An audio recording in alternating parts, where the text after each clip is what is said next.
नमस्कार, आप देख रहे हैं न्यूज हाट। मैं हूं आपके साथ इसमें सराफ। श्रावणी मेला 2026 के शुभारंभ के साथ बिहार को विकास की कई सौगातें मिली है। सुल्तानगंज में आयोजित कार्यक्रम के दौरान मुख्यमंत्री सम्राट चौधरी ने धार्मिक पर्यटन, आधारभूत संरचना और रोजगार से जुड़ी कई परियोजनाओं का ऐलान किया।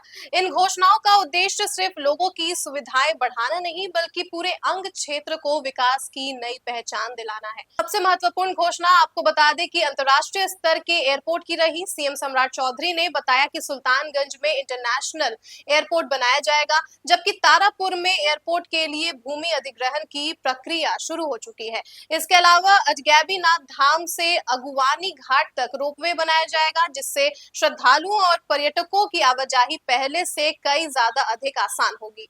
अब चलिए आपको बता दें कि सीएम सम्राट चौधरी की 8 घोषणाओं के बारे में। पहला है कि सुल्तानगंज में अंतर्राष्ट्रीय स्तर के एयरपोर्ट की योजना। दूसरा, अजगैबीनाथ से अगुवानी घाट तक रोपवे का निर्माण। तीसरा है कि भागलपुर से मुंगेर तक लगभग 83 किलोमीटर गंगा पथ यानी कि मरीन ड्राइव का विकास। अगला है अगुवानी से सुल्तानगंज गंगा पुल को 31 दिसंबर 2027 से पहले पूरा करने का लक्ष्य। अगला आपको बता दें कि सुल्तानगंज देवघर 4 लेन सड़क और नई रेल लाइन बिछाई जाएगी।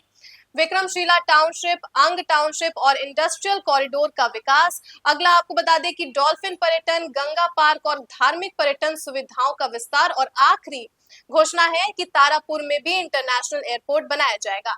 इस तरह से बता दें कि सीएम सम्राट चौधरी ने भागलपुर जिले में एक के बाद एक कई सौगातें दी। इन परियोजनाओं को लेकर बताया जा रहा है कि इससे न केवल श्रद्धालुओं और अन्य लोगों की यात्रा आसान बन सकेगी, बल्कि भागलपुर, मुंगेर और आसपास के इलाकों को धार्मिक पर्यटन, उद्योग और आधुनिक बुनियादी ढांचे के बड़े केंद्र के रूप में स्थापित करने में मदद भी मिल सकेगी।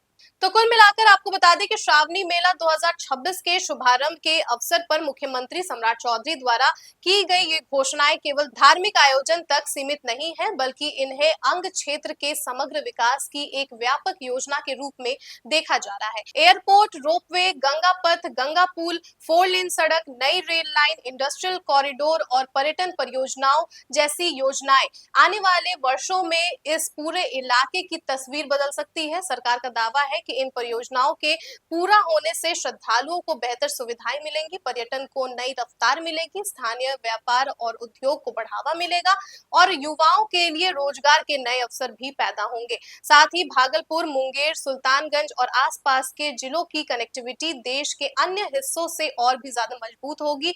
अब सभी की निगाहें इस बात पर टिकी है कि इन महत्वाकांक्षी परियोजनाओं पर काम कितनी तेजी से आगे बढ़ता है और सरकार अपने तय समय के भीतर इन्हें धरातल पर उतारने में कितनी सफल होती है।